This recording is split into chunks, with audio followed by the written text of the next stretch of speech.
The views are spectacular in their own way, shall we say. Just a few more steps and we'll be there. Fingers crossed, clouds have cleared, sky will be open, and sunrise is actually a possibility.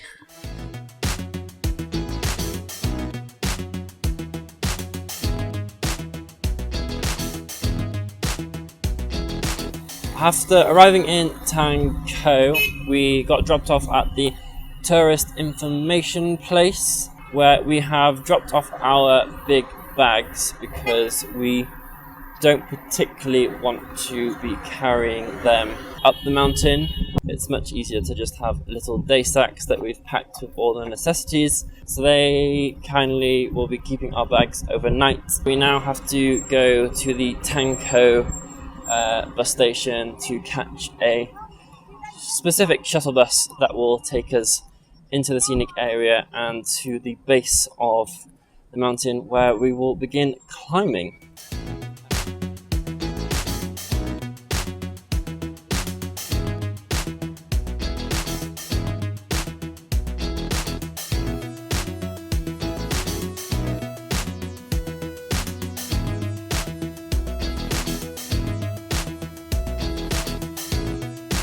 So there are actually a couple of options here in terms of where you get the bus. We've gone for Siguang, which is where the western steps begin, or you can get the bus to the eastern side of the mountain at the Yongwu Temple. In terms of climbing up, the western side takes longer, so we have decided that we are going to brave it and we are going to hike up all the way for the day. The other option is also, if you don't want to walk, you can get a cable car up the mountain. There are cable cars going from both Siguang and Yongwu. We now have to go and buy entrance tickets to the park itself and then soon be climbing up the mountain.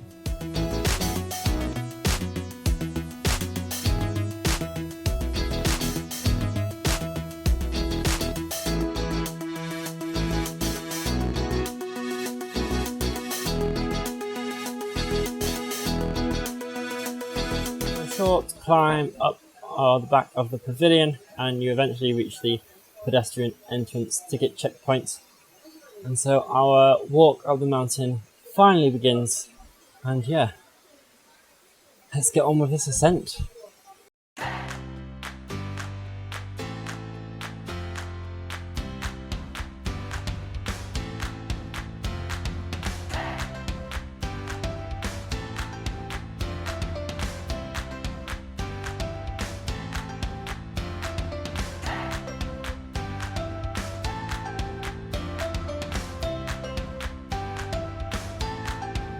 About an hour and a half and 2,000 steps in, we have arrived at the annoyingly named Midway Temple. We're not actually halfway up the mountain yet, unfortunately. Maybe just over halfway along the cable car track. So where it goes from Siguang at the bottom to Yuping Pavilion is where the western cable car stops. But it does provide the latest toilet stop and also another respite from the trees to get a view down below.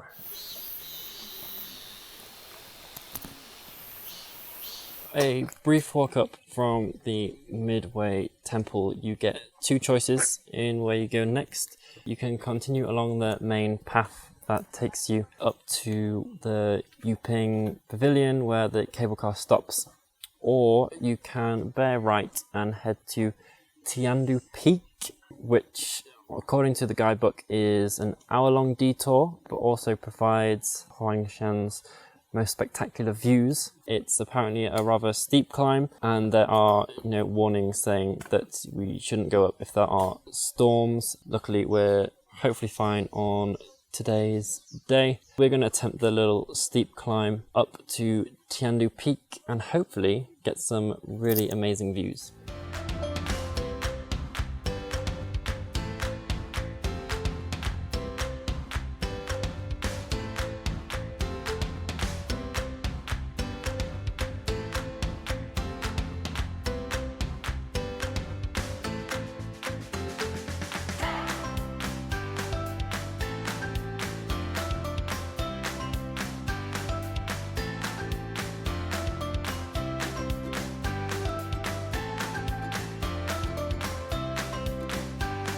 So we have officially reached the top of Tiandu Peak.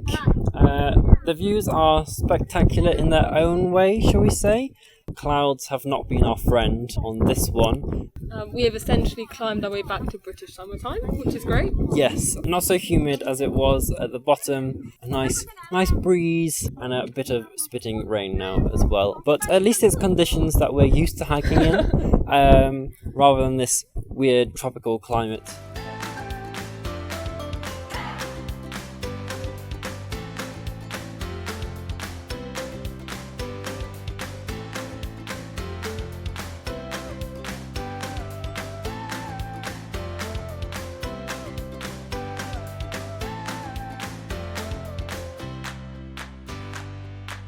We have come down from the peak and met up with the main path and had lunch here, sort of just below the clouds, away from the worst of the rain. We now join the main path again, which heads up this lovely cliff.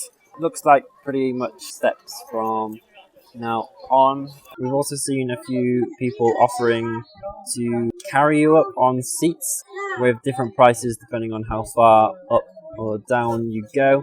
So yeah, if you do want to burden someone else with having to carry you up the mountain, then the option is there.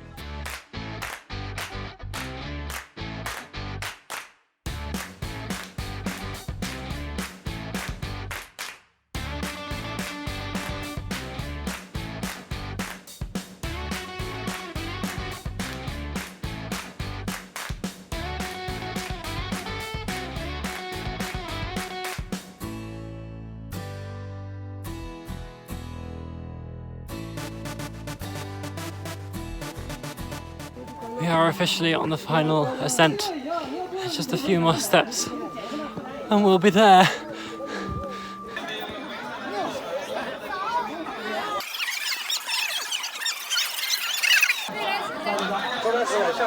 We have finally reached the weather station, which means we are officially on the peak, or well, the circuit that goes round the peaks at the top of Huangshan Mountains.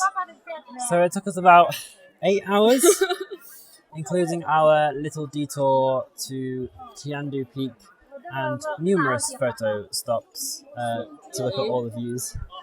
Rian here was usually the one in front and I was lagging behind, which is why there's probably a lot of clips of her back as she climbs up and not so many of me on the ascent. The trail around the peak apparently takes 3 hours, so we're probably not going to get all that in before the sun sets. So we will have a look around, see how much we can see before the sun does make its descent into the sky, and then yeah, finally get a well-deserved break.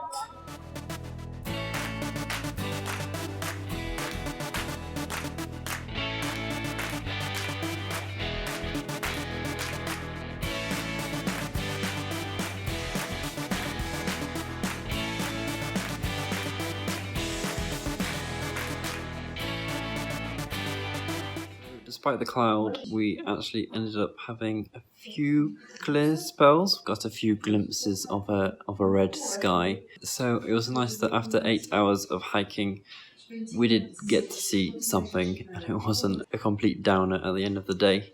You would have thought that after our long, tiring day, we would give ourselves a bit of a lie-in. Quite the contrary. We are gonna get up rather early, as one of the main things to do here on the mountain is to get up and watch the sunrise. I'm gonna pray before I go to bed that the clouds will have dispersed by tomorrow morning and we will actually be able to see something. The hotel is pretty much dead now, as most people get an early night in order to get up early and then watch the sunrise. So I am going to do the exact same thing now, and hopefully I will be able to provide you with a few decent shots of the sunrise here over the Huangshan Mountains. It is now 5 AM in the morning and we are heading off to watch the sunrise. So we are heading a short distance from the hotel to Purple Cloud Peak. Fingers crossed clouds have cleared, sky will be open, and sunrise is actually a possibility.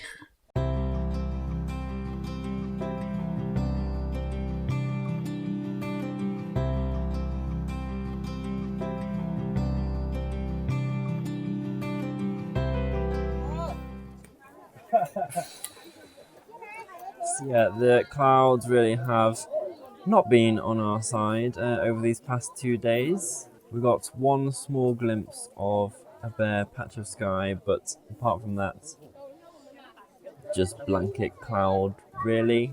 A bit disappointing that, we obviously came all this way and haven't really been able to see sunset or sunrise. Obviously, the mountain doesn't want me to reveal all its secrets to you, so if you do want to see the spectacular views for yourself, then you are just going to have to climb up here yourself. The clouds will do what they want to do. It's nothing that we can get too angry with, really, not in our control. For now though, we are going to continue around the peak circuit, see as much as possible, whether we can actually look at the views or not due to the cloud, and then head off to Hangzhou.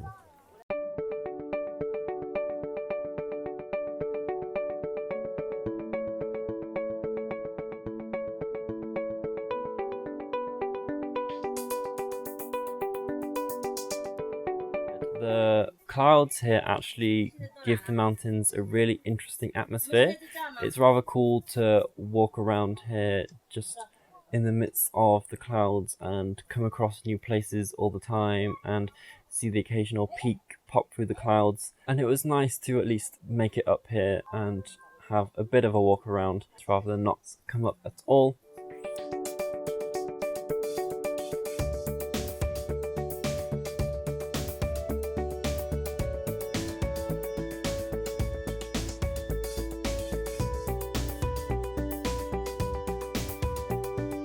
One thing I can just about show you is the Flying Rock.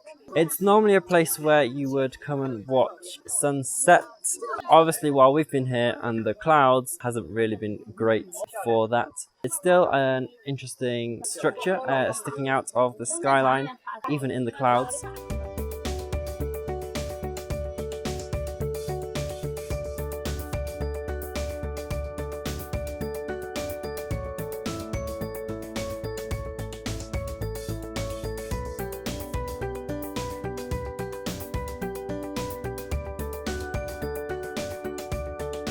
And so with that, our time on the Huangshan Mountains is now over. Oh my god. It's been very tiring, shall we say. Definitely hiking up. Obviously views at the top weren't quite what we wanted, but we have still enjoyed the time nonetheless. And, a bit of self-achievement for having walked all the way up here. We are now taking the cable car down the mountain. Obviously we would very much be up for walking down, but we have a train to catch, so we need to take the short route down, and we will be off to Hangzhou. I'm curious if we're gonna emerge through the clouds and see the bottom, or if we're just suddenly gonna be there.